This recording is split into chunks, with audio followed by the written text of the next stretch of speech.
Салям алейкум, хайрлах шамлар. Добрый вечер. В эфире телеканала АТР. Вы смотрите марафон «Сейф АТР. Голос Крыма». Мая Буты в эфире. В студии для вас работаю я, Гульсум Халилова. И следующие 3 часа в этой студии с гостями, которые подключатся к нам в эфир, мы обсудим основные события, новости сегодняшнего дня. Ну а для начала я предлагаю подключить к нашему эфиру сейчас нашего журналиста Романа Спиридонова. Прямо из Ньюзрума он расскажет, какие же новости готовят сегодня вечерние выпуски «Заман». Рома, привет, мы слушаем тебя.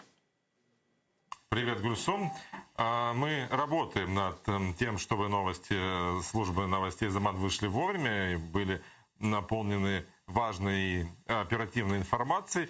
И по традиции они выйдут в эфир в 19:00 и в 21:00, но на крымско-татарском. А пока я расскажу, что мы готовим для наших телезрителей, что будет в наших выпусках вкратце. Украина представила крымскую платформу в ОБСЕ. Заместитель министра иностранных дел Украины Мине Джипар во время онлайн-брифинга для делегаций государств-участников предложила странам-участницам присоединиться к крымской платформе и принять участие в инаугурационном саммите, который состоится в Киеве 23 августа 2021 года. По ее словам, очень важно совместно искать ответы на весь комплекс последствий временной оккупации Крыма и держать эту проблему в постоянном поле зрения международного сообщества. А заместитель министра обороны по вопросам европейской интеграции Анатолий Петренко представил ОБСЕ факты, подтверждающие милитаризацию оккупированного Россией Крыма, Донбасса и региона Азовского и Черноморского морей.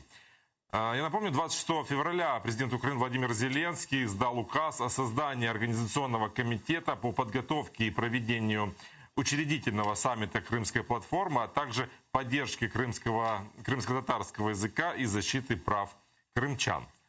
Страны ОБСЕ подтвердили в очередной раз поддержку суверенитета и территориальной целостности Украины, решительно осудили нарушение прав человека в Крыму и милитаризацию полуострова. Нам не присущи ни терроризм, ни экстремизм. Так, ветераны национального движения крымских татар из Белогорска выступили с открытым обращением к народу, выражая свою поддержку и солидарность всем политзаключенным Крыма. 17 февраля этого года сразу в нескольких районах Крыма прошли обыски, массовые обыски, после которых были задержаны 6 человек, среди которых 5 это крымские татары. Азамат Июлов, Ашар Шихаметов, Ленур Сидометов, Тимур Ялкабов, Эрнест Ибраимов и Олег Федоров. Это вот последние задержанные российскими оккупантами на полуострове. Их безосновательно обвиняют в организации и участии в террористической деятельности. Сегодня арестовывают сыновей и братьев, стариков и женщин. А завтра будете арестовывать младенцев. Так обратились старейшины к оккупантам. Они потребовали освободить всех незаконно задержанных.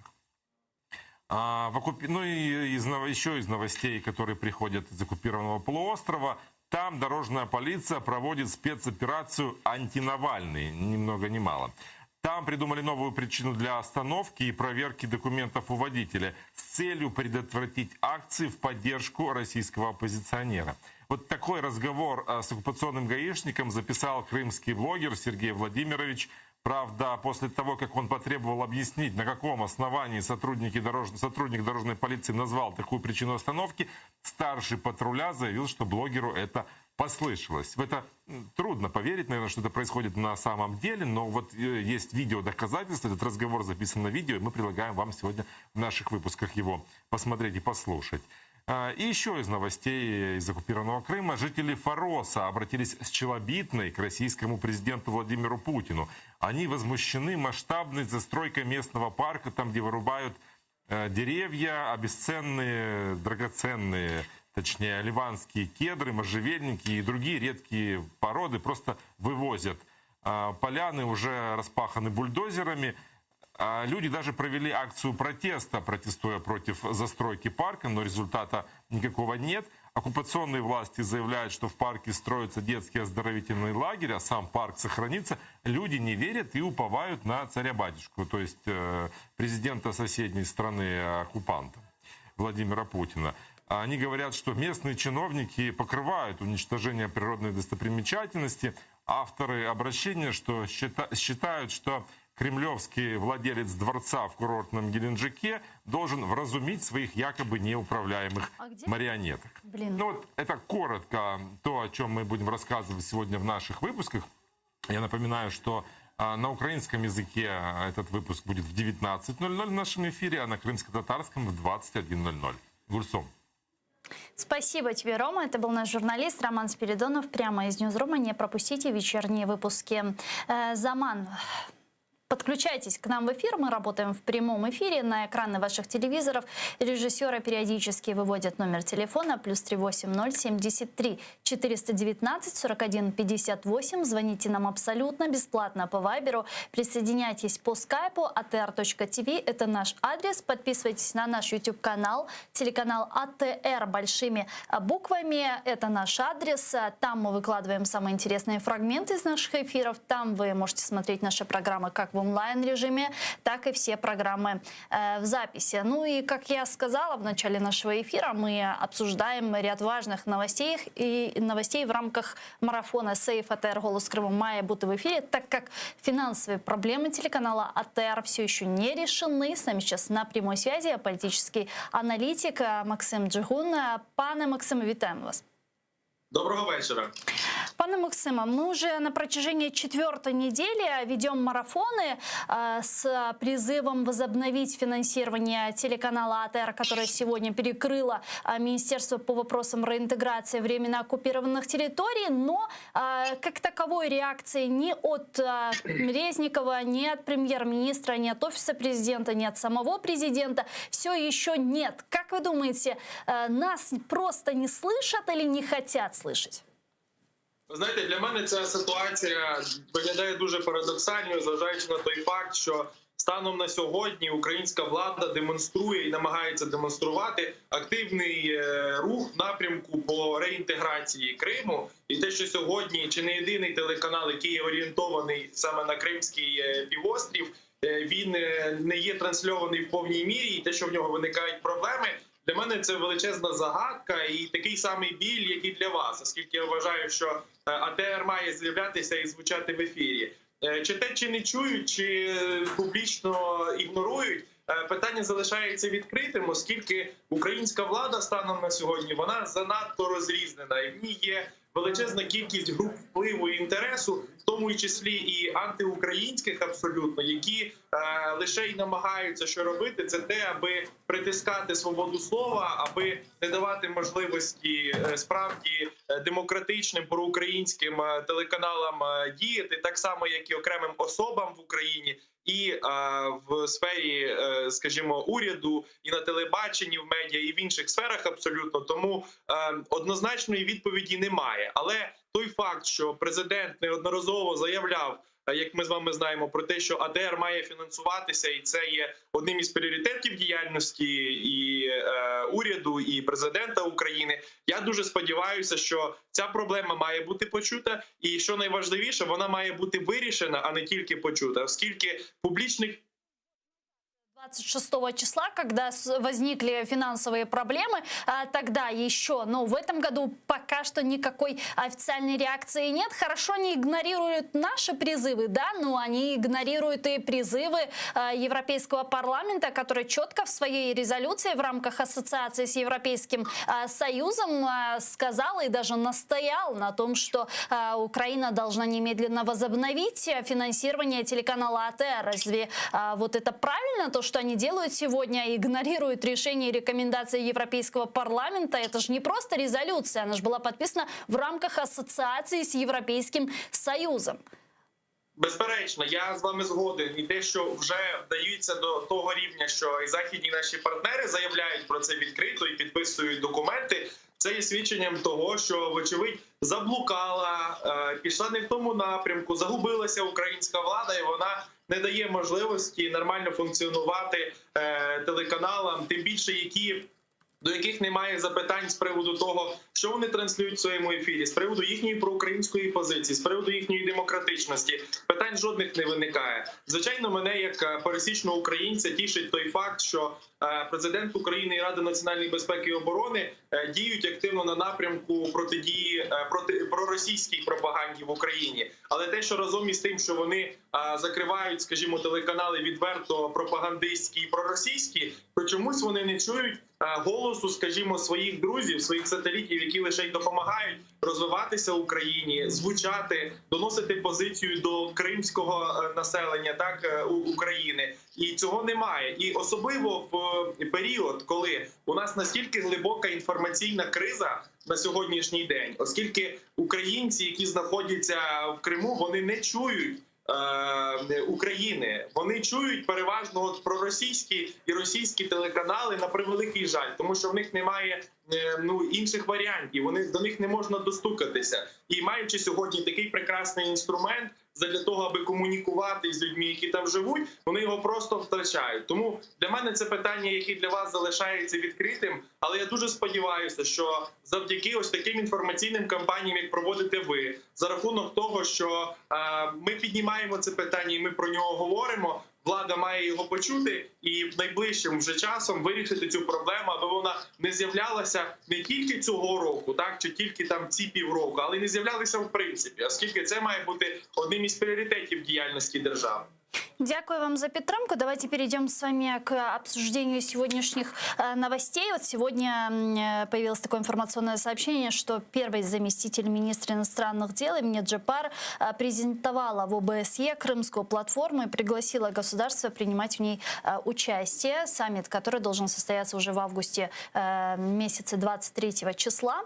Давайте вместе послушаем ее цитату.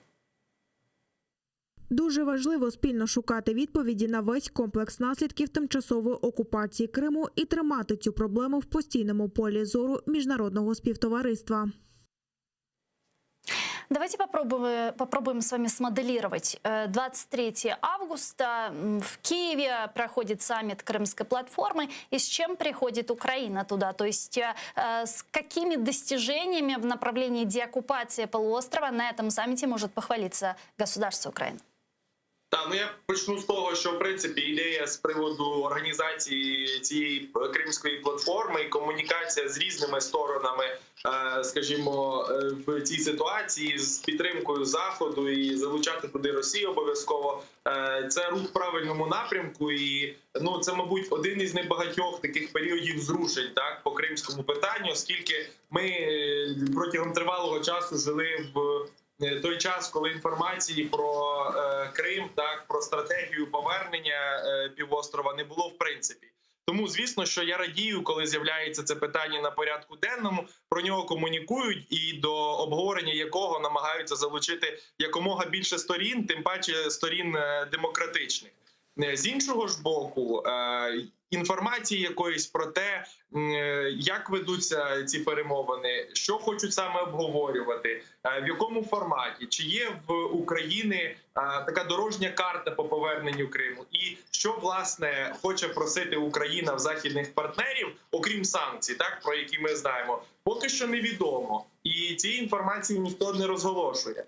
В мене виникає запитання при умові, що запрошують, власне, там Сполучені Штати, Туреччина буде брати участь, європейські країни будуть брати участь, скоріше за все, в цьому обговоренні. Що має сказати Україна, яким чином їх зацікавити до того, аби вони долучалися? Звісно, що зовнішній світ, він завжди буде відстоювати демократичні цінності, процедури, те, що Крим незаконно окупований. Але що, окрім цього, ми здатні запропонувати Заходу і до якого процесу їх долучити? Оце наразі найбільш критичне питання. Тому задля того, аби ця розмова, яка буде в серпні, Кримська платформа, аби вона не закінчилася на гострих заявах медіахвилі і на тому кінеці фуршеті, так би мовити, після Заходу, потрібно запропонувати конкретний покроковий план дій, як українська держава намагається реінтегрувати Крим, як вона намагається боротися за уми українців, кримських татар, які знаходяться в Криму сьогодні,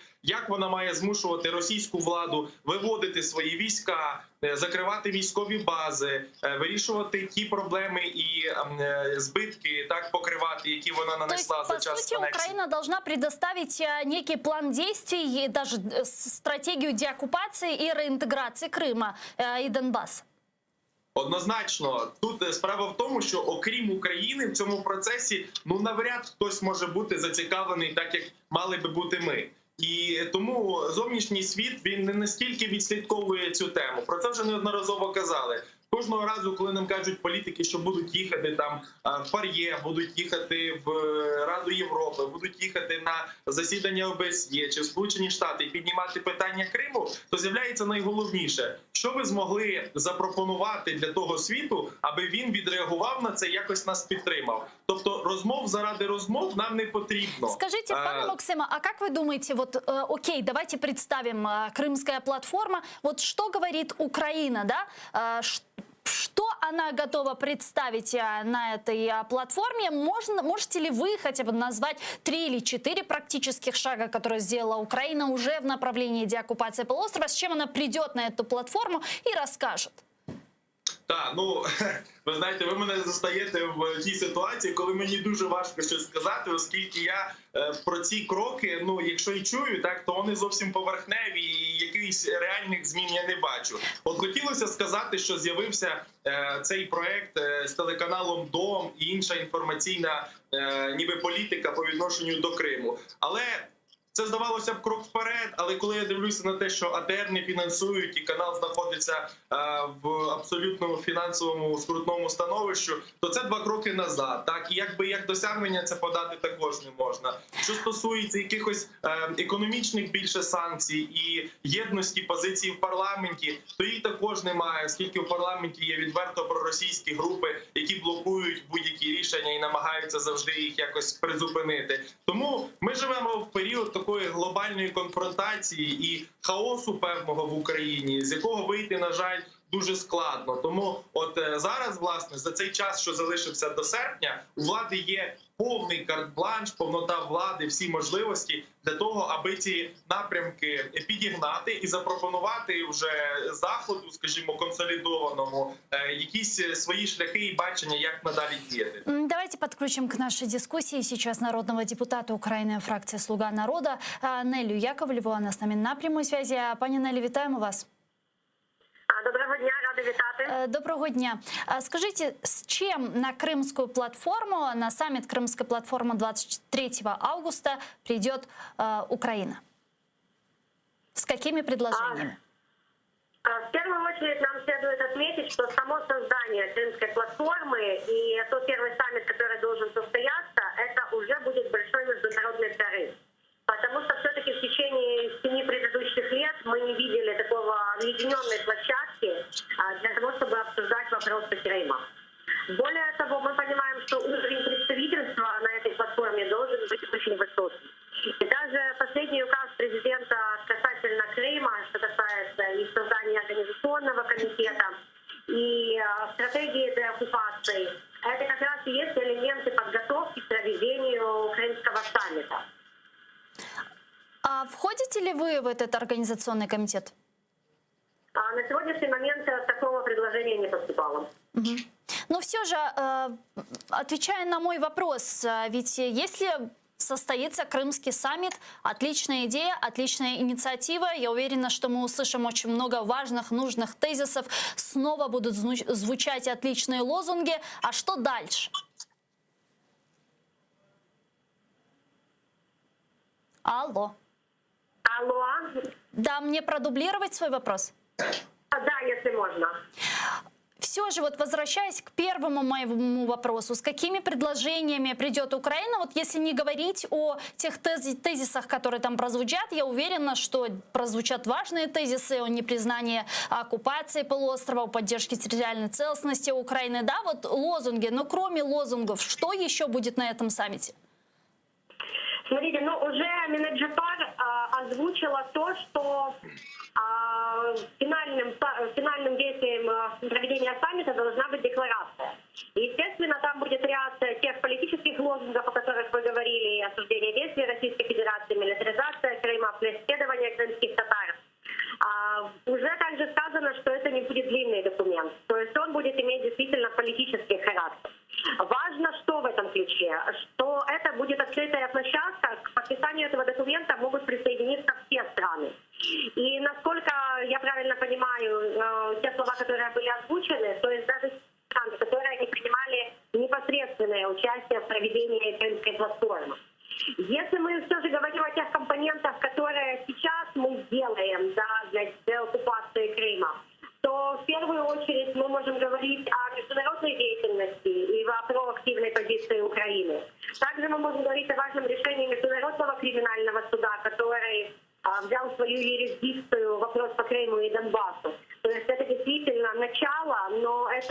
маленькая победа в международных институциях. И, без сомнения, мы тут говорим про гуманитарные компоненты. Это то, что касается пересечения админграницы и той инфраструктуры и доступа к административным услугам крымчан. То есть это те компоненты, которыми мы занимаемся сейчас.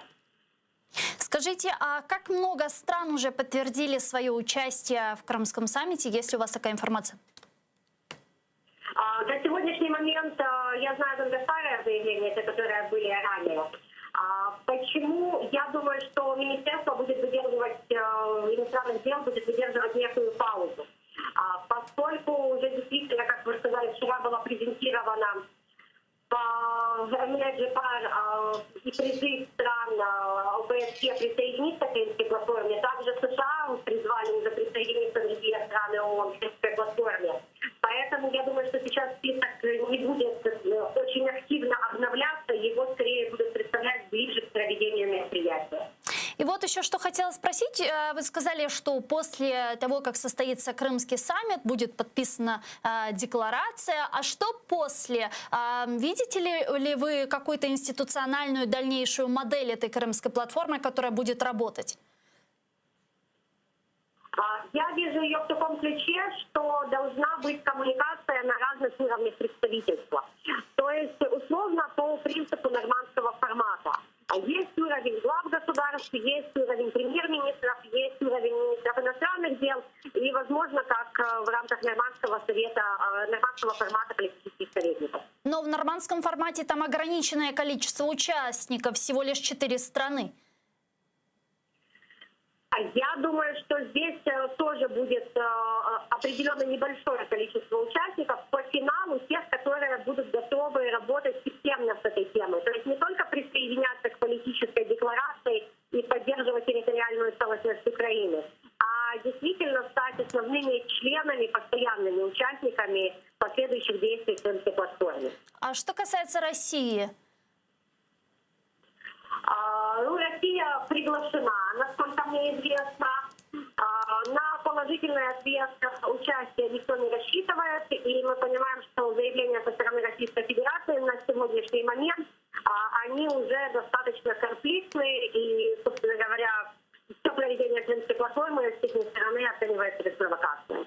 Спасибо большое. Это была народный депутат Украины, фракция «Слуга народа» Нелли Яковлева с нами на прямой связи. Пане Максиме, как вы считаете, насколько важно участие России?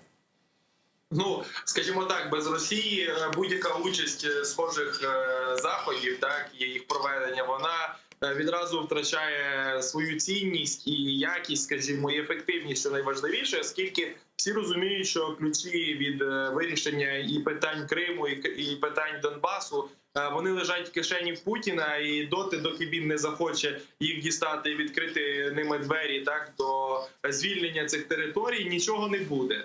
От. Інша справа в тому, що єдину практичну користь, яку я можу бачити із проведення таких заходів без участі Росії, це, власне, документування ось цими всіма державами фактів, значить, порушення прав людини, фактів анексії, фактів порушення усіх, скажімо, норм міжнародного права і українського законодавства, так, задля того, аби потім, коли врешті-решт, а рано чи пізно це станеться, Путін піде від влади і, можливо, не факт, але можливо, Росія переживатиме процес трансформації, так, від жорсткої авторитаризму, жорсткого до демократії. Ось, можливо, тоді це вже матиме більший зміст, так, і матиме практичну користь. Ну і другий момент, можливо, який матиме користь від цього, це те, щоб за рахунок ось цих західних наших партнерів, які будуть брати участь у Кримській платформі, нарощувати інформаційну хвилю з приводу Криму, просувати, лобіювати нові санкції проти Росії, які можуть лише посилюватися, так, в нинішніх умовах, і діяти в такому напрямку. Але до якихось конкретних, скажімо, кроків і змушення Росії на Заході цьому відступати, так, від своїх займаних позицій без участі Росії буде вкрай складно. Тому, звичайно, що Росію хотілося б залучити, але ми всі розуміємо, що там немає також дурних осіб у владі, які б просто так ішли б на діалог, знаючи, що вони здійснили міжнародне правопорушення, і вони просто порушують всі можливі закони, які тільки можна в даному разі. Сегодня появилась такая новость. Обвинительный акт в отношении бывшего депутата Верховной Рады Автономной Республики Крым, который подозревается в государственной измене и посягательства на территориальную целостность Украины, передано в суд. Об этом сообщает пресс-служба прокуратуры АРК. Давайте послушаем цитату. Розслідуванням встановлено, що в 2014 році звинувачений спільно з іншими депутатами Верховної Ради Криму зрадив присязі на вірність Україні і проголосував за прийняття ряду постанов з метою легітимації дій Росії щодо окупації території Криму та міста Севастополя, а також їх незаконного входження до складу Росії на правах суб'єкта федерації. З нами зараз на прямому зв'язку Ігор Ребров, начальник відділу прокуратури Автономної Республіки Крим та міста Севастополь. Пане Ігоре, вітаю вас. О каком бывшем депутате идет речь? Ну, я вам кажу, що відповідно до статті 63 Конституції особа вважається невинною, доки вона не доведена вироком чинному законної сили. Тому я представник сторони обвинувачення не можу називати зараз прізвище. Ага, я поняла. Но речь идет о депутате, который продолжает находиться на территории временно оккупированного полуострова, или же он уже на материке? Ні, ця особа переховується на тимчасово окупованій території, тому здійснено спеціальне досудове розслідування. Ага, то есть правильно ли я понимаю, что судить его будут заочно? Ну, якщо він не з'явиться, так. А есть ли у нас все же какая-то возможность арестовать и привлечь к ответственности этих людей? Я так понимаю, что это же не единственный, который подозревается в государственной измене. Що стосується саме цієї особи, то вона оголошена в розшук, що до неї є відповідні заходи. Тому якщо вона з'явиться або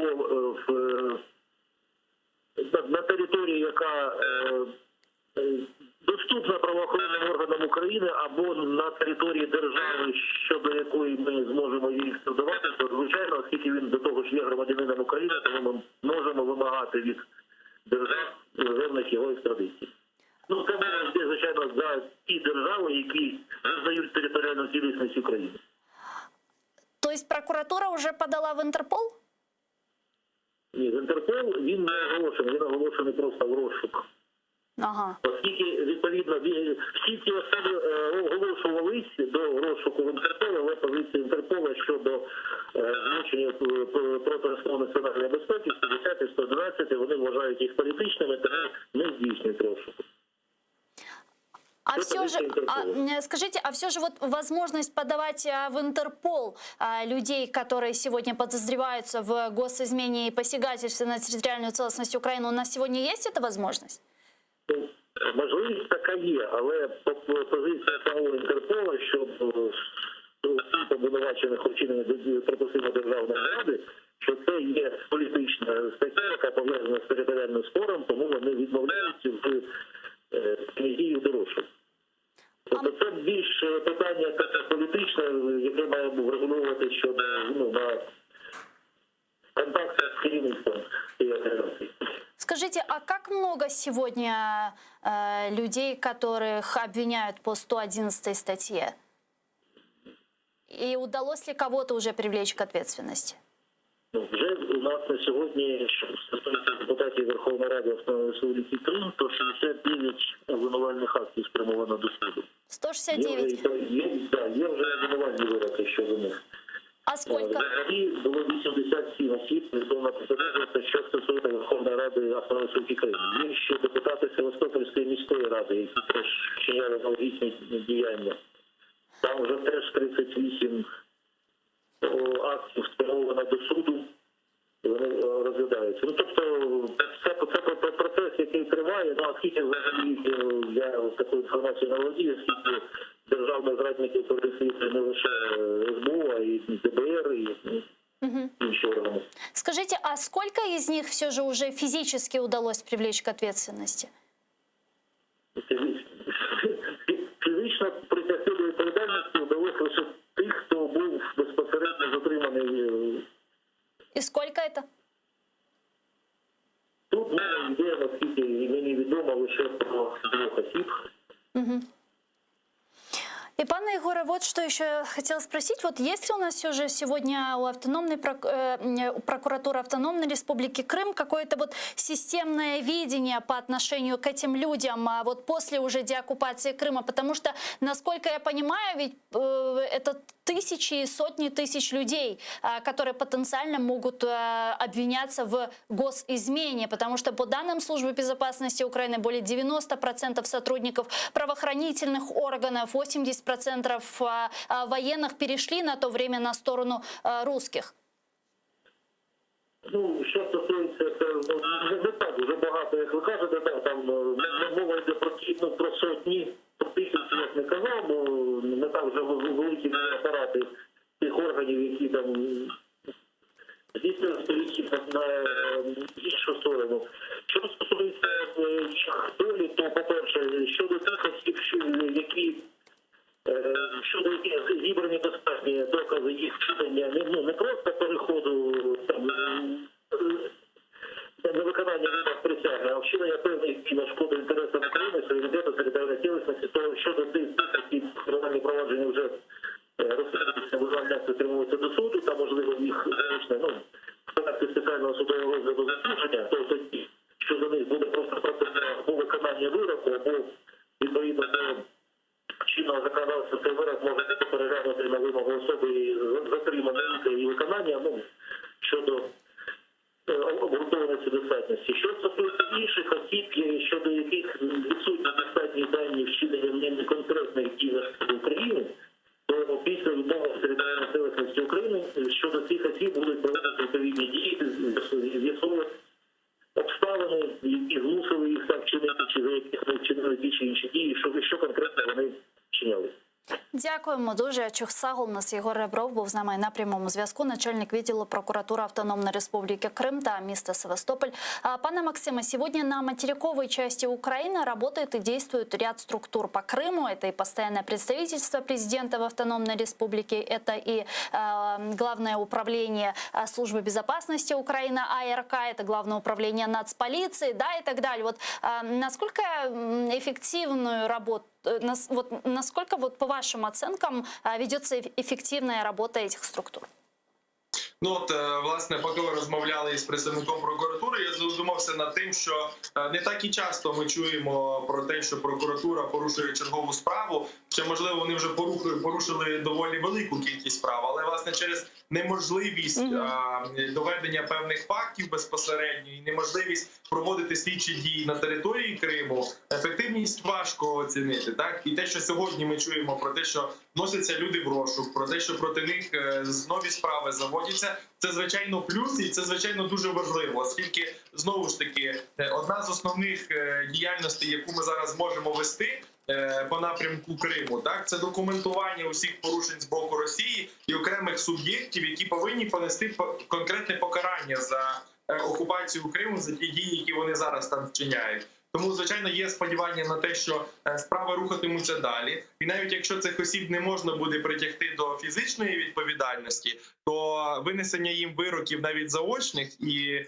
несення цієї відповідальності заочне, воно є додатковим аргументом на користь України в подальших розслідуванням вже в якихось міжнародних криміналах, а я впевнений, що вони мають бути, трибуналах мається на увазі, які мають відбутися і на яких конкретні особи мають понести покарання. Оскільки ми розуміємо, що окрім безпосереднього керівництва Російської Федерації, окрім військових російських, була залучена величезна кількість і українських громадян, на превеликий жаль, в окупації півострова, які перейшли на сторону Росії, які зараз продовжують там працювати. Тому про них забувати однозначно не варто. Більше того, потрібно активізувати цей процес і заводити побільше справ, аби, скажімо, і Україна, і все світове суспільство знало ось цих антигероїв, на превеликий жаль. Продолжая тему Крыма, там на полуострове сохраняется критическая ситуация с наполняемостью водохранилищ, и даже существенные осадки не помогли. Вчера министр внутренних дел Украины Арсен Аваков заявил, что Украина не должна поставлять воду в оккупированный Крым до его возвращения в состав Украины. Предлагаю послушать вместе его цитату. А що, ми повинні постачати воду для контингенту російських військ і розгорнутих ракет там? Ми якусь несемо за це відповідальність? Може, є якісь міжнародні зобов'язання України в цьому питанні? Не повинна Україна постачати воду в Крим до того часу, поки Крим не повернеться до її складу. Це моє тверде переконання. А вот оккупационный глава Крыма Сергей Аксенов убежден, что гарантировать стабильное водоснабжение на полуострове можно только построив опреснительные установки. Об этом он сказал вчера на заседании оперативного штаба. Давайте послушаем цитату.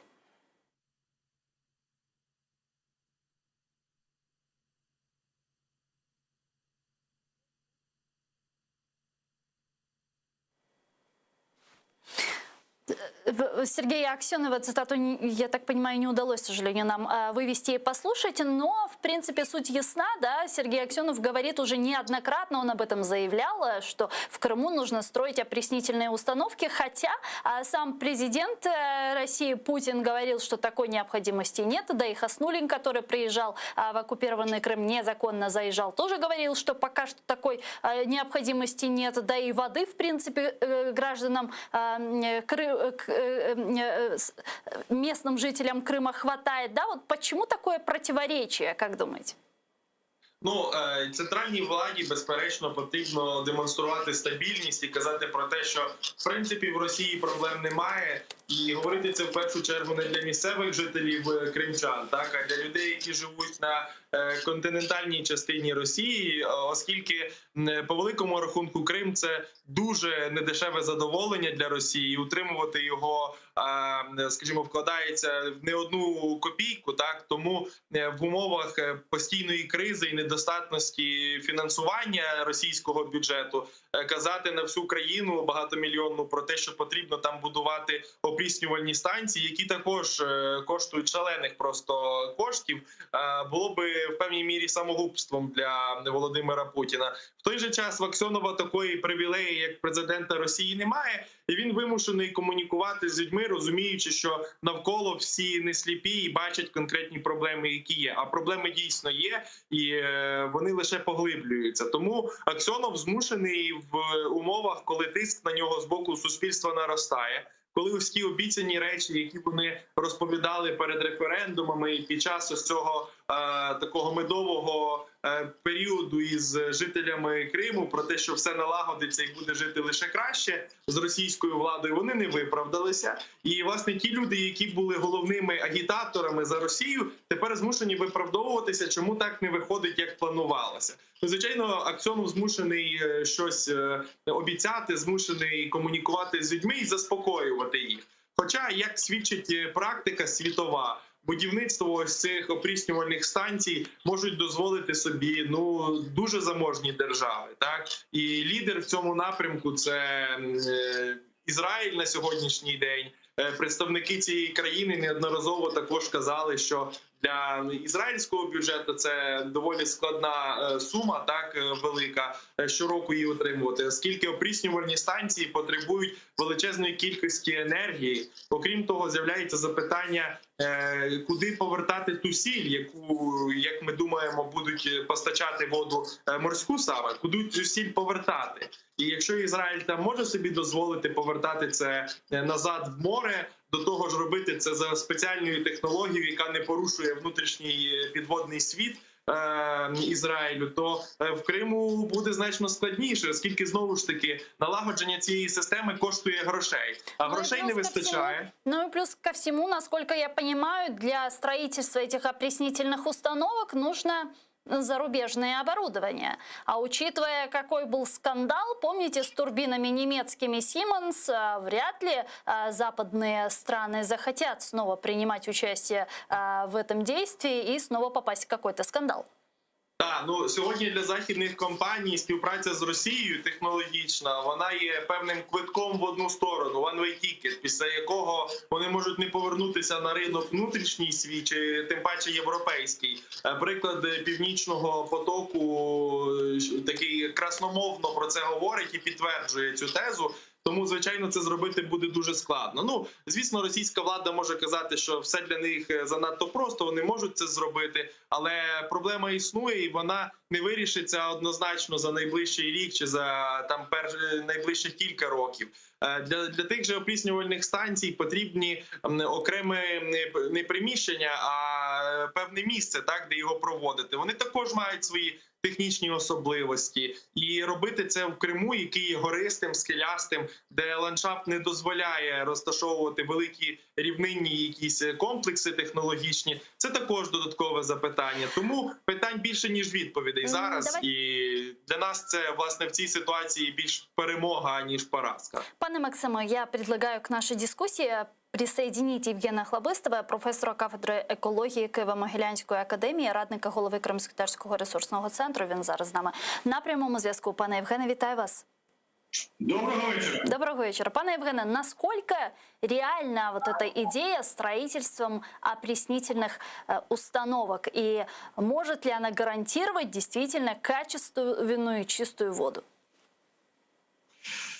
Ситуація виглядає таким чином. Вона досить реальна, якщо Росія відмовиться від цілої низки дуже амбітних на сьогодні проєктів. Відмовиться від розвитку космічної, наприклад, галузі, суттєво скоротить витрати на військово-промисловий комплекс, тому що це обсяг фінансування, який знаходиться в межах 25-30% загального витрат на військово-промисловий комплекс Російської Федерації. Це дуже великі гроші, це дуже дорого. Собівартість 1 літра опрісненої морської води на сьогодні складає понад 300 російських рублів. З урахуванням всіх інших додаткових витрат на поводження з відпрацьованими солями, про що ми зараз говорили тут, про транспортування води, про розподіл, воно може сягати і 600, і 800 рублів за 1 літр. Це абсолютно нереальні на сьогодні ціни. Вони співставні з того, щоб Росія транспортувала воду літаками, бутильовану воду з Російської Федерації. Тобто, направду, це дуже серйозної роботи, дуже серйозних витрат. То есть повышение тарифов на воду, повышение тарифов на электроэнергию, а как сообщают многие эксперты, эти опреснительные установки потребляют огромное количество энергии, вот это неизбежно. Там дві проблеми. По-перше, це дійсно витрати і збільшення тарифів, тому що це дуже великі витрати енергії. Друга проблема – це куди дівати розсол. На сьогодні дві проблеми не вирішені. Наприклад, ті країни, які сьогодні мають такі санкції опіснювальні, це Об'єднані Арабські Емірати, це Саудівська Аравія, це Ізраїль, вони використовують розсол для хімічної промисловості. Сьогодні для Росії це нереально, тому що логістика не дозволяє їм використовувати розсол для хімічної промисловості, які знаходяться поза межами Кримського півострова. А для хімічних виробництв Криму на сьогодні цей розсол просто не потрібен.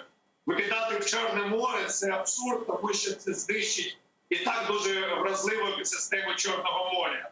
Ну і до того це собівартість, до того знову повертаємось. Тому я вважаю, що вирішення проблеми водозабезпечення Криму через здійснення такого проєкту по створенню водоопріснювальних споруд, воно є абсолютно нереальним ні з економічної, ні з екологічної точки зору. А сколько примерно времени занимает строительство этих установок?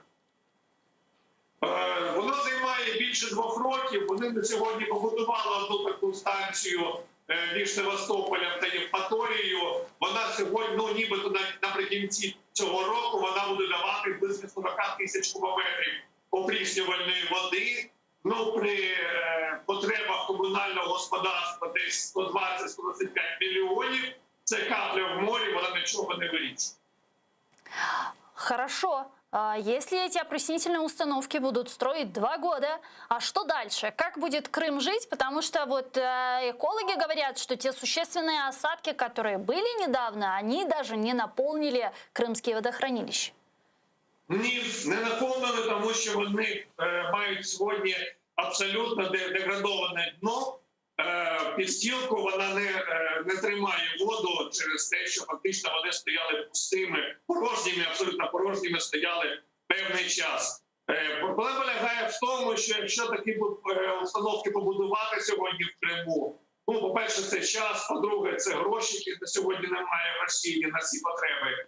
А по-третє, плюс спеціальні водогони, логістика, водоспоживання, відпрацьований розсоли треба кудись дівати. Ну, направду, тут купа проблем, і на сьогодні Росія не має відповіді, як їх вирішувати. Скажите, Цієї а відповіді сколько... немає ані в науковій дисkusії, ні в публічній, публіцистичній дискусії. Тому я вважаю, що ці сьогодні розмови мають виключно такий піар-характер, характер пропаганди, а не конкретних дій. Скажите, а как много воды потреблял Крым через Северо-Крымский канал? Вот объясните нам, зрителям, популярно, насколько это много?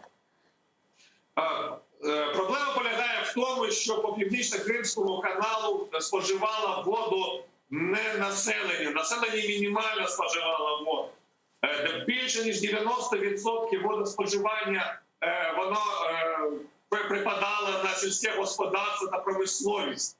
І тому Північно-Кримський канал він забезпечував саме господарські проблеми Криму в питній воді. А сьогодні ситуація виглядає таким чином, що сьогодні головний споживач прісної води в Криму – це військово-промисловий комплекс. І саме через нього немає відповідного доступу до прісної води, до питної води. І з цим пов'язані сьогодні головні проблеми.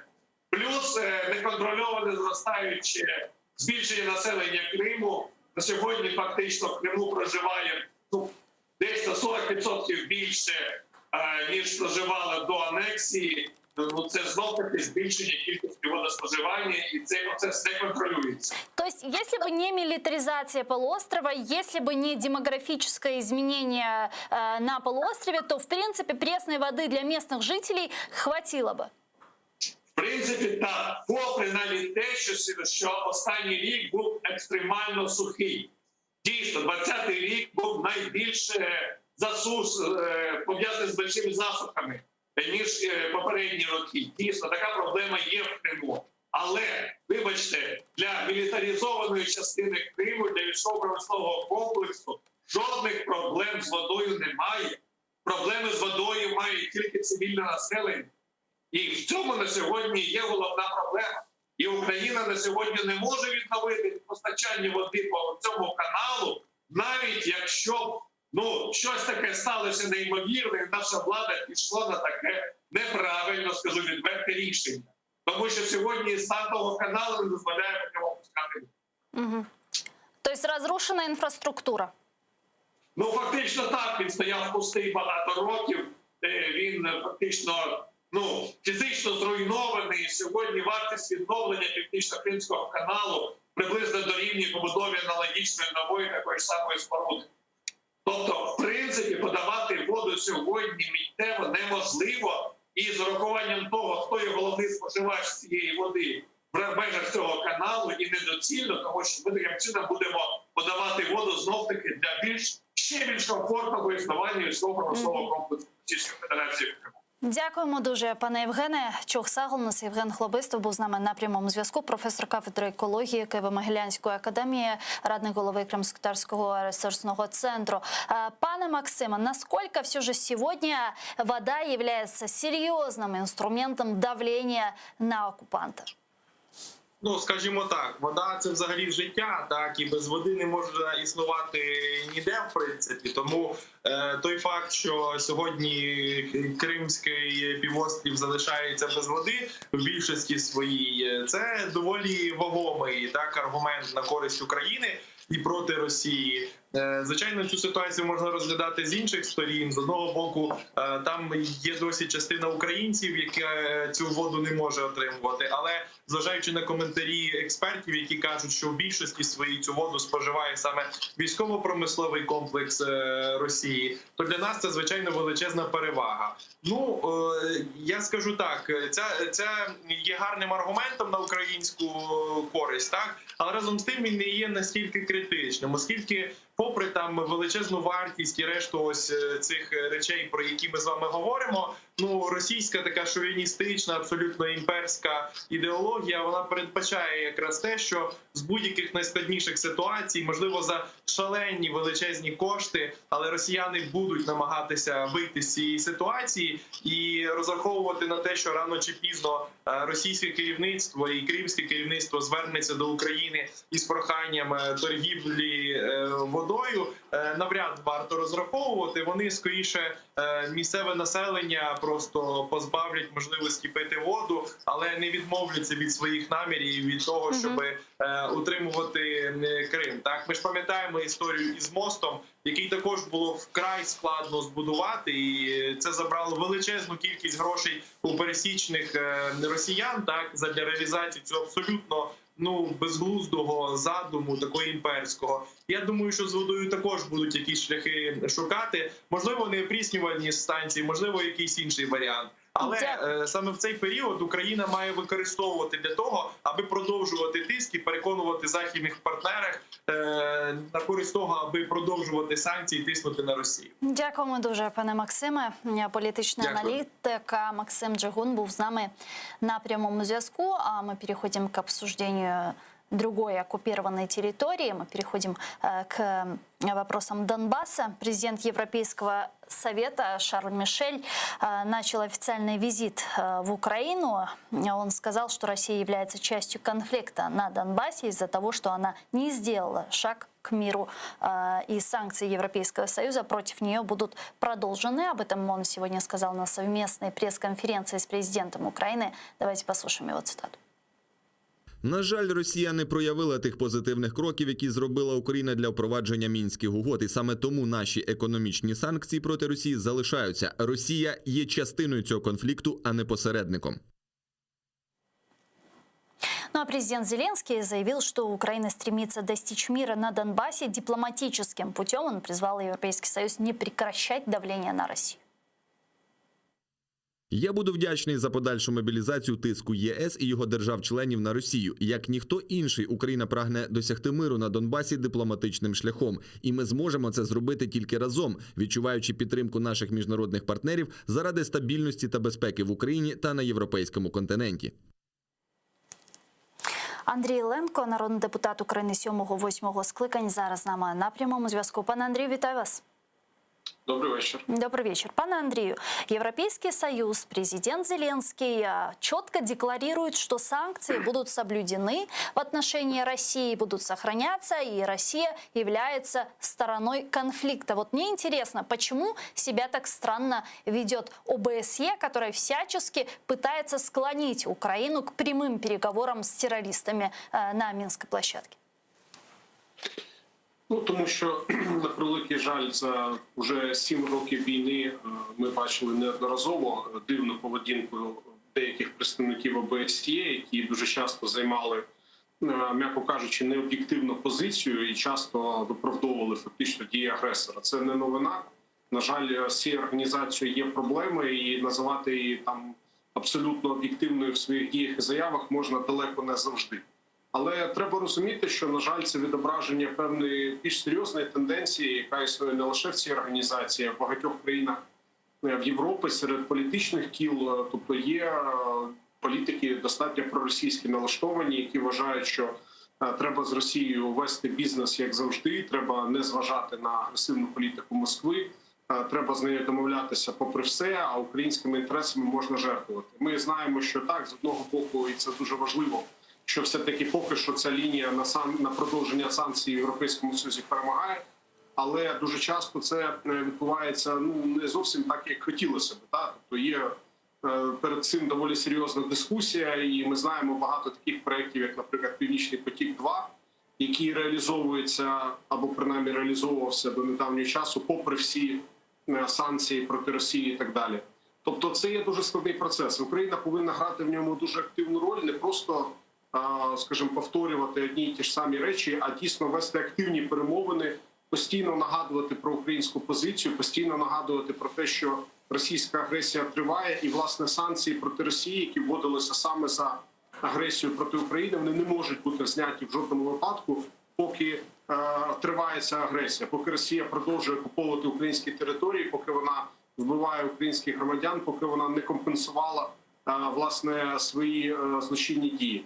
Тому так, тут дуже серйозна політична гра. Ми пам'ятаємо, ви згадали за ОБСЄ, я можу згадати, наприклад, ПАРЕ, Парламентську асамблею Ради Європи, яка фактично повністю вже допустила російську делегацію попри всі попередні санкції, хоча Росія не виконала жодну умову для того, Ну щоб и повернутися, але їх все одно повернули. мы же понимаем, что в случае ОБСЕ, что в случае Парламентской ассамблеи Совета Европы Россия просто шантажировала финансированием. И ведь ни для кого не секрет, что в большей степени ОБСЕ финансируется Россией. Если мы прекрасно понимаем, что ОБСЕ не совсем независимая организация, не совсем независимая и объективная организация, может, стоит ее заменить на более объективную мониторинговую миссию, нет?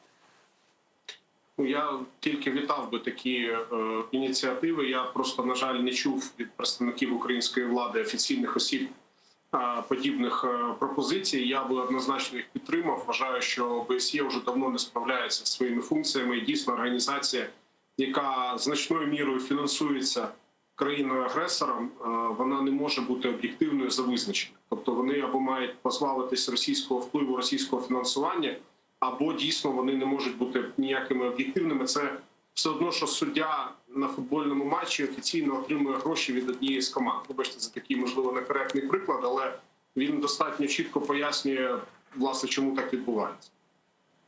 Вы знаете, недавно активизировались боевики на Донбассе. Вот руководитель украинской делегации в трехсторонней контактной группе Леонид Кравчук сказал, что активизация боевиков может быть связана с санкциями РНБО против лидера оппозиционной платформы «За життя» Виктора Медведчука. Давайте послушаем его цитату. Я думаю, це пов'язано саме з тим, що Україна почала активно діяти. Зеленський наклав санкції на проросійські канали за їх пропаганду, вів санкції проти Медведчука. Росія зрозуміла, що ситуація не на їхню користь і почала показувати, що вони також мають силу і можуть щось зробити. В последнее время президент уже ни слова не говорит о полном прекращении огня, о перемирии. И мы видим, да, что на востоке Украины все же продолжается война с применением уже тяжелой артиллерии.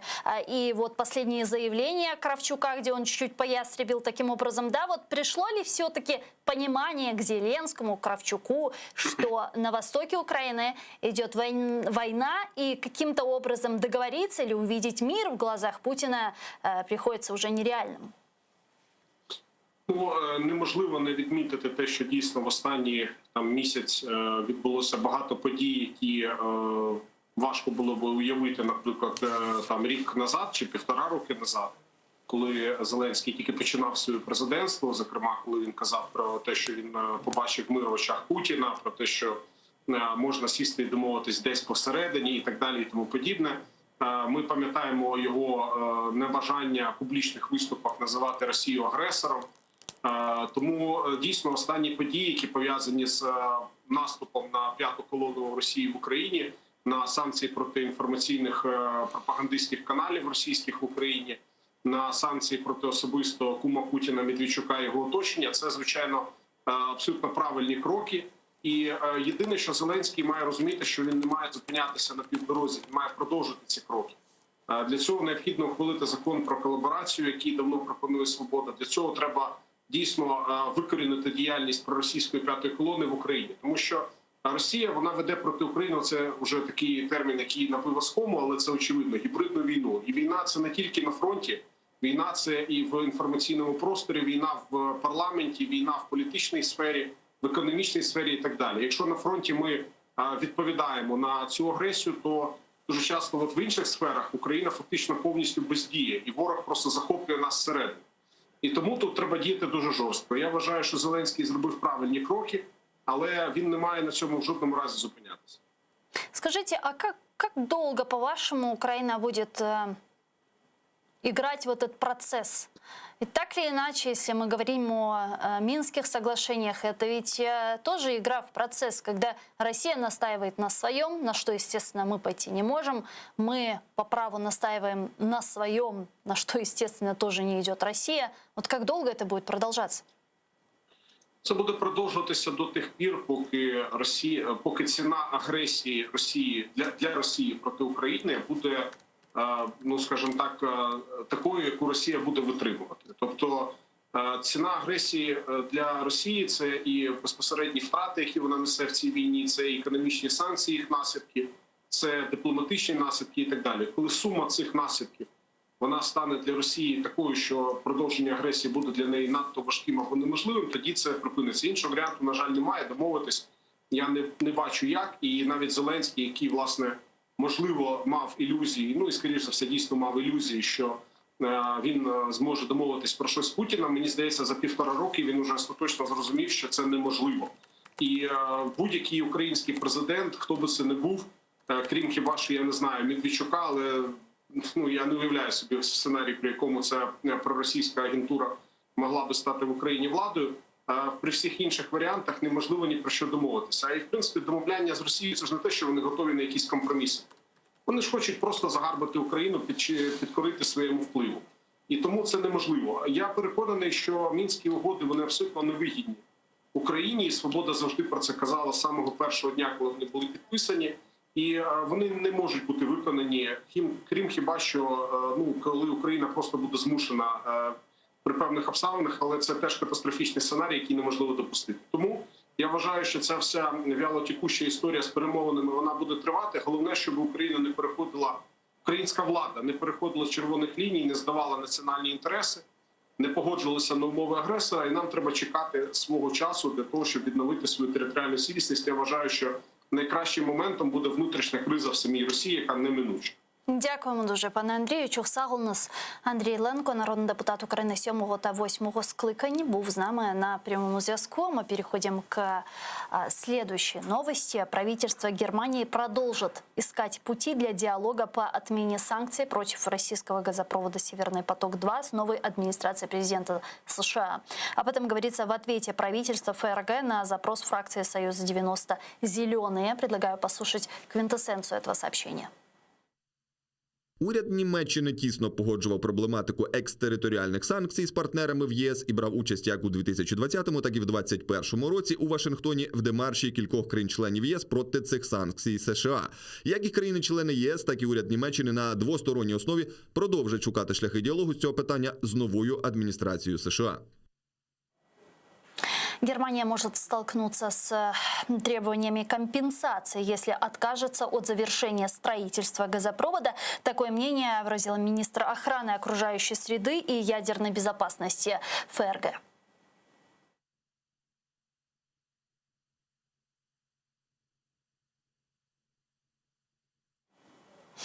Не можемо вивести цитату, я вам її для вас зачитаю. Німеччина не може відразу відмовитися від використання вугілля, атомної енергетики і газу. В цьому і наступному десятилітті нам, як раніше, знадобиться природний газ, сказала вона. Також глава компанії Андрій Коболєв, компании «Нафтогаз» Андрей Коболєв в интервью «Украинской неделе» заявил, что «Нафтогаз» Украины подготовился к сценарию достройки газопровода «Северный поток-2». Вот о чем он говорит. Ми підготувалися до такого сценарію. Якщо глянути на цифри цього літа, то завдяки нашим підземним сховищам і за рахунок повної інтеграції до європейської газотранспортної системи ми матимемо баланс енергоресурсів і отримуватимемо їх за справедливою ціною. Так, ми ризикуємо втратити доходи від транзиту і компонент безпеки, але водночас у нас не буде дефіциту палива. На газовому ринку ми відносно захищені, навіть реекспортуємо газ із підземних сховищ. Натомість на ринку електроенергії ми зараз залежні від імпорту з Білорусі. Якщо завтра з якихось причин постачання звідти припиниться, то на країну можуть чекати віялові відключення. З нами зараз на прямому зв'язку Андрій Добрянський, директор з комунікації при Українському конгресовому комітеті в Америці. Пане Андрію, вітаю вас. Витаю. Ну что ж, вот Германия говорит, что они будут продолжать искать пути для диалога по отмене санкций против российского трубопровода «Северный поток-2». Уже надеются на то, что смогут договориться с Соединенными Штатами и с новой администрацией президента. Вот как вы думаете, все же, какова вероятность того, что США снимут санкции с проекта, если будет нейтрализована и уменьшена угроза остановки транзита российского газа через Украину? Такая вероятность вообще есть? Зараз тепер є специфічні санкції, які адміністрація нова перевіряє. Ми бачили, що був офіційний рапорт до Сенату, який був приписаний у законі, що треба від початку року до пів лютого перевести до Сенату чому мусить бути санкції, чому не мусить бути санкції щодо Північного потока. І там, на жаль, я кажу, на жаль, для активістів українців тут, що вони тільки рекомендували санкції проти одної компанії, а декотрі інші в Сенаті вже готові, щоб докладніше були ті санкції на більш компанії, які розбудують. Вони розширили ті санкції, щоб не тільки для тих, що будують фізично, але за тих компаній, які видають забезпечення чи фінансові допомоги до Північного потоку. І зараз тепер в Сенаті є більшість, я би казав, сенаторів, щоб хотіли побачити розширення тих санкцій. Але зараз тепер президент Байден хоче взяти трохи часу на перевірку. А скажите, все же, к какой позиции больше склоняется сам Байден и его администрация? Они попытаются в этом вопросе быть более гибкими, пытаться каким-то образом наладить отношения с Германией и их не испортить? Или же все-таки такое давление на Северный поток-2 продолжится, в результате чего завершение его будет невозможным? Головне для президента Байдена є співпраця. Він хоче мати дуже велику різницю від минулої адміністрації, тобто президента Трампа, і в його думці президента Байдена вернутися до часів, коли Америка очолювала Світову сімку чи інші міжнародні склади. Не тільки сама, що Америка скаже, буде санкції. Тобто ми бачили, що нині вранці, що вони оголосили з Америки, що такі самі санкції, що ЄС передав проти дії, що Росія дала на Навального. Так. Що на нині, то Америка підрівнилася на таких самих санкціях. Це є менш-більш політичні санкції, але важливо для ЄС побачити, що Америка хоче співпрацювати. Найважливіше, я розумів, що Північний потік – це є терміново для України. Україна не може пропасти тих фондів, що приходять через Газтранзит. Але так само ми чекаємо на доступ до НАТО, доступ до інших міжнародних складів. Я думаю, що Америка не хоче сама працювати. Я кажу зараз тепер президент Байден, але вона хоче мати домовлення з ЄС і з Німеччиною так само, що вона допустить, щоб Україна отримала МАП, що вона допустить, щоб Україна більше включилася до ЄС. Це не є тільки справа одна Північного потоку, але ціла стратегія, як Україна зв'язається до Заходу. Ну вот вы упомянули санкции, которые сегодня утвердила Соединенные Штаты Америки против 7, если я не ошибаюсь, высокопоставленных лиц за отравление Алексея Навального. У нас пока что только такая новость. Может, у вас есть какие-то подробности, против кого именно будут применяться эти санкции? И я так понимаю, что это такие персональные санкции. Насколько они могут быть эффективными? Ну, персональні санкції є найлегші. Вони тільки сам президент може оголосити, що будуть такі санкції. Найважливіше для України, і я думаю, для активістів тут в Америці, є такі санкції, які є приписані у законі. Так як будь-які закони, санкції щодо Північного потока, чи про Крим, чи про, я кажу, про анексію Криму. Бо зараз тепер є новий закон, що пропонують, приписано в законі, не відзначити цю анексію. А так само, що діється у Донбасі. Ми б хотіли, щоб санкції були приписані в законі. Тобто не тільки один чоловік вирішить, чи буде, чи не буде. Може мати іншу думку з одного ранку чи другого. Але щоб мали в законі, щоб забрати ті санкції, це б взяло більшості Сенату, Конгресу, і тобто цілий голос Америки тоді відзначив, що діється в Україні. Ну, Конгресс США в 2017 году уже принимал закон о санкциях против России. Там мощнейший санкционный механизм против России был там прописан, но этот закон блокировался администрацией Трампа. Все же при Байдене, как вы думаете, будет ли реализован и имплементирован этот закон?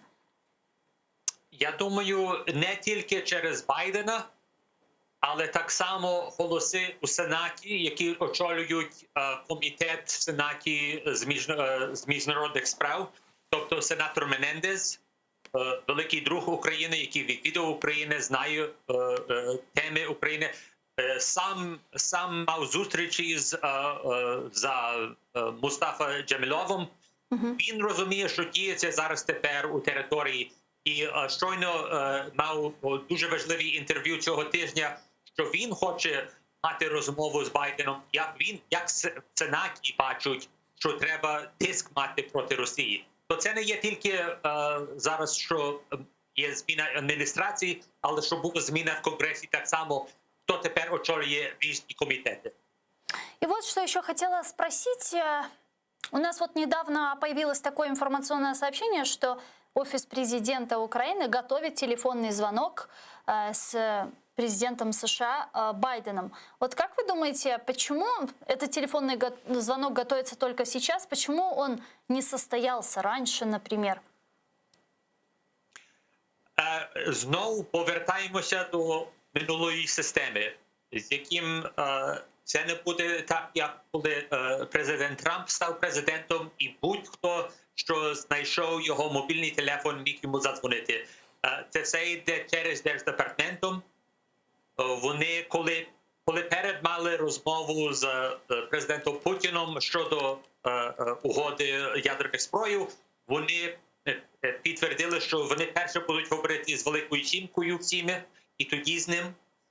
Але він ще не мав формальну розмову з Росією про інших справ. Це було тільки точніше щодо ядерних зброїв, і трохи говорив про Україну так само. Але ми бачимо, що зараз тільки щойно цього тижня він мав відеорозмову з Канади. Це сусід у Америки. І тільки зараз нині вони домовилися, коли мати таку відеоконференцію. Так само буде мати цього тижня з Мексико. І тоді по черзі з Англією і інші дуже близькі друзі. Але я можу сказати, навіть що були розмови з Путіном щодо тих ядерних зброїв, ми бачимо, що він ще не мав, тобто президент Байден не мав пряму розмову з президентом Китаю. То є різниця, з ким він ще говорить, але він піде через черзі, як історично було в Америці, що найближчі друзі, тобто ЄС і інші країни, може Японія, Австралія, і я би думав, що Україна було у перші 20 голосів, з якими він говорить. Байден пришел к власти с лозунгом «Америка возвращается». Как это будет проявляться в ближайшей перспективе? Я думаю, що так як ми знаємо, Байден дуже займається закордонними справами. Так, є багато проблем зараз тепер в Америці, він би хотів тут нову економію розбудувати, але він є чоловік, який очолював комітет в Сенаті міжнародних справ понад 10 літ. Він відвідав Україну понад 5 разів. Коли він був віце-президент, навіть не що відвідав перед тим, він хоче відвідати Велику Сімку, він хоче знати персонально всіх у Великій Двадцятці. Він хоче відвідати країну. На жаль, зараз тепер є цей ковід.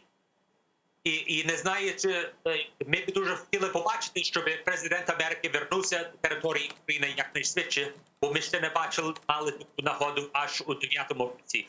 Але я би думав, що президент Байден не тільки хоче відвідати українців при ті міжнародні склади, чи то ООН, чи Велику Сімку НАТО цього літа. Він також хотів створити новий склад демократії по цілому світі, які в його думці збиралися у Вашингтоні, лідери тих демократій, які, я би згадав, Україна була досить важлива тоді.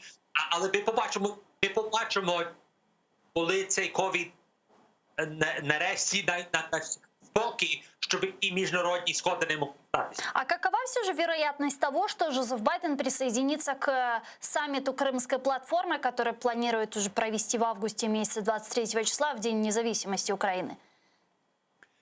Ми бачимо, що від самого початку секретар Держдепартаменту згадав цей кримський платформ, якнайшвидше, коли він став секретар Держдепартаменту. Я думаю, що це досить виразно нам пояснює, що це є важливе для Америки. І так само, що сам Байден зголосив, ми не мали в Америці заяву про окупований Крим від Білого дому на цілий термін Трампа. Це цілий вийшло від Держдепартаменту. Сам Байден видів на 27 лютого заяву в його ім'я щодо окупований Крим і що Америка підтримує Україну і звернення Криму до України. То ми бачимо вже, що навіть коли він мав виступ через цей відеомережі до конференції Мюнхен, він сам визнав Україну в першій половині його промови. Так. Ми бачимо досить виразно, що Байден хоче говорити і згадати Україну. Дякую дуже, пане Андрію. Чохсаглнс. Андрій Добрянський був з нами на прямому зв'язку, директор з комунікації при Українському конгресовому комітеті в Америке. Ну а мы переходим к следующей новости, к соседней нашей стране по северу, к Беларуси. Там Следственный комитет инициировал экстрадицию бывшего кандидата в президенты страны Светланы Тихановской. Передает в настоящее время. Отмечается, что белорусские следователи передали в Генеральную прокуратуру документы по делу в отношении Тихановской об организации массовых беспорядков и подготовке захвата административных зданий. Правоохранители получили информацию о том, что лица из ближайшего окружения Светланы Тихановской готовятся к массовым беспорядкам и захвату зданий государственных органов на территории Гомеля. Для осуществления плана последние искали желающих среди бывших военнослужащих, сотрудников органов внутренних дел и Министерства по чрезвычайным ситуациям. Тем временем самопровозглашенный президент Беларуси Александр Лукашенко, который недавно находился с официальным визитом, рабочим визитом в России, заявил, что Беларусь и Россия не нуждаются в слиянии и создании единых органов управления. Вот что он сказал. Мы в дружеской, абсолютно дружеской атмосфере подошли к итогам переговоров в рамках союзного государства. Я сказал, как мы видим это союзное государство. Мы, белорусы, живем в своей квартире. Она небольшая. И Россия, огромная Россия, живет, может, не в квартире, как я сказал, а на всем этаже. И мы суверенные и независимые государства. З нами зараз на прямій зв'язку Олена Васильєва, засновниця Українського благодійного фонду «Білоруський Майдан». Пані Олено, вітаю вас. Добрый день. Тихановскую экстрадируют? А нет, конечно. Если бы Тихановская находилась в Венесуэле или в Северной Корее, вполне вероятно. То есть, по большому счету, ни одна уважающая себя страна Тихановскую не экстрадирует. Тем более, что Лукашенко-то не признан никем, кроме стран, о которых я говорила, еще парочку. Ну а насколько эти уважающие санкции, как страны ввели эффективные санкции против самого Лукашенко и его окружения? Смотрите, я думаю, что никакие санкции против Лукашенко не могут быть эффективны. Во-первых, 80% экономики Беларуси нацелено на российский рынок. Поэтому какие-либо экономические санкции роли никакой не играют. А в диктатуре уж точно. Что касается Тихановской, вот все ролики, которые сейчас показывают, там был показан гомельский ролик, где якобы идет заседание какого-то гомельского совета, при этом Тихановская сама встает и уходит, когда идет обсуждение более жестких мер, возможных в так называемой нашей революции. Поэтому то, что Следственный комитет ей предъявляет, достаточно смехотворно. Мы видим по 7 месяцам лидерства Светланы Тихановской, что мыслей, жестких решений протестных нет ни в голове, ни в планах, ни так далее. А тогда зачем? Мы же все прекрасно понимаем, что никто никого никуда не экстрадирует. Тем более, если идет речь о Европейском Союзе. Да? Тогда зачем вот это сейчас происходит? К чему? Просто показать, что вот можем или что? Смотрите, следственные, во-первых, им надо постоянно показывать картинку, деятельность какую-то и так далее. Есть же все-таки люди, которые голосуют за Лукашенко. То есть это какая-то часть, пускай там 20-30%, но тем не менее. Все это для внутреннего рынка, мне так кажется. Второе. Вот последнее время белорусское телевидение выпустило прям ряд таких сериалов, я бы назвала, про террористические группы. Да, то есть все лидеры национальных движений, ну туда, на мой взгляд, случайно попала Светлана Тихановская, были обвинены в каких-либо террористических наклонностях. Я боюсь, что государство просто затевает, во-первых, нужно закручивать гайки, а во-вторых, боюсь, что может быть нечто предпринято самим Лукашенко, что-то типа теракта и так далее. И вот как раз все вот эти сюжеты о том, что собираются Координационный совет, собираются национальные лидеры и при этом там обсуждают силовые методы, они просто нужны как предпосылка для закручивания гаек и, возможно, для каких-то действий со стороны власти.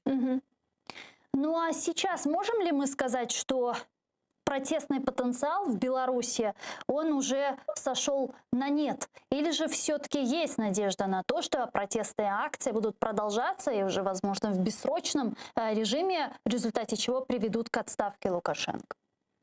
Нет, я в это не верю. Я считаю, что протест слит. Кем?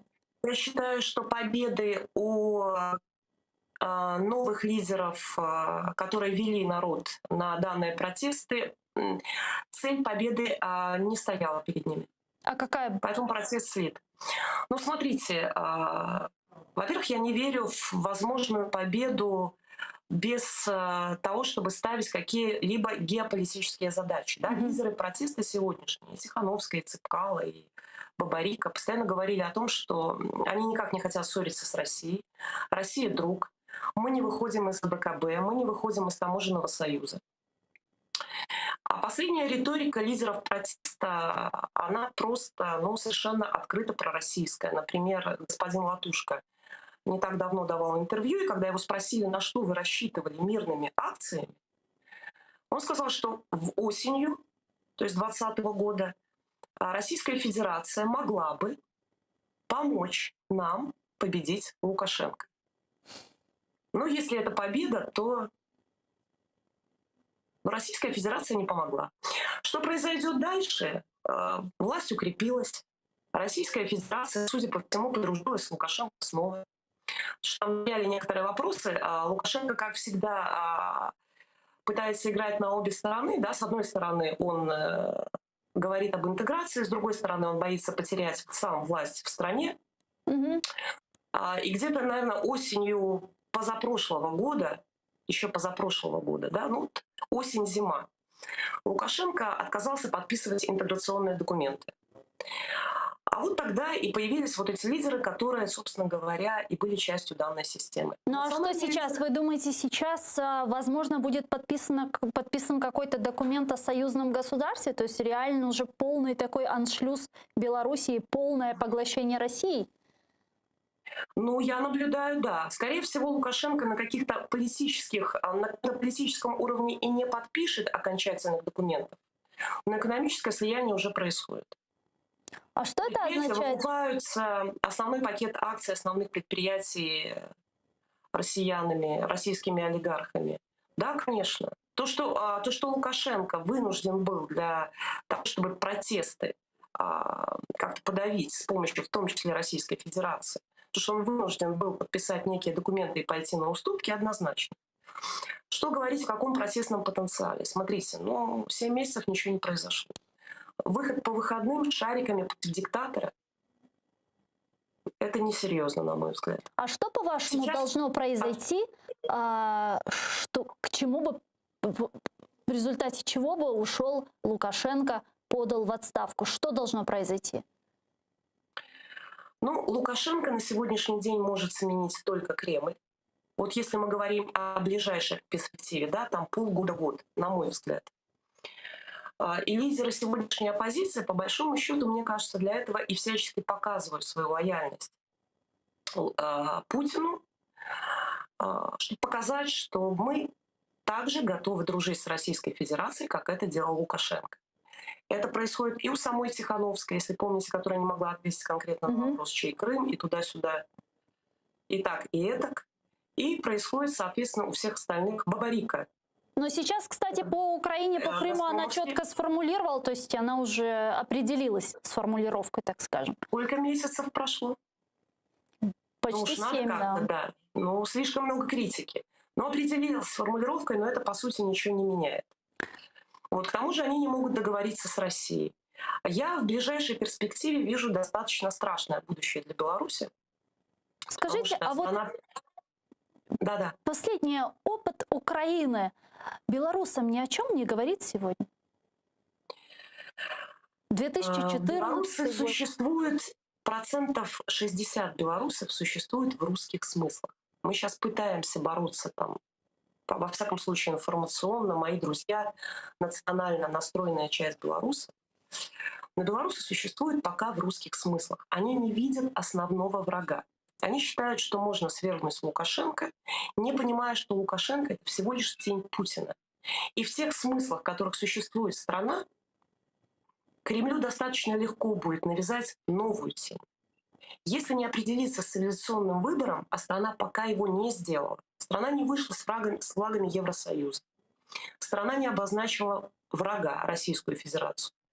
Поэтому перспектива нерадужная. Все, что мы можем, это бороться за смысл и обозначать врага в виде Российской Федерации. И я думаю, что нация это рождается на самом деле, но процесс медленный. Нам до украинцев достаточно далеко. В национальном плане, в национальной самоидентичности и так далее. 26 лет насаждения русских смыслов дали о себе знать. Дякуємо. Спасибо вам большое, пані Ольга. Ольга Васильєва була з нами на прямому зв'язку, засновниця Українського благодійного фонду «Белорусский Майдан». Ну что ж, я с вами не прощаюсь, я говорю вам всего лишь до свидания. Буквально через несколько секунд мы вернемся в эту студию и продолжим уже на крымско-татарском языке обсуждать насущные вопросы. Не переключайтесь, Курушкинч.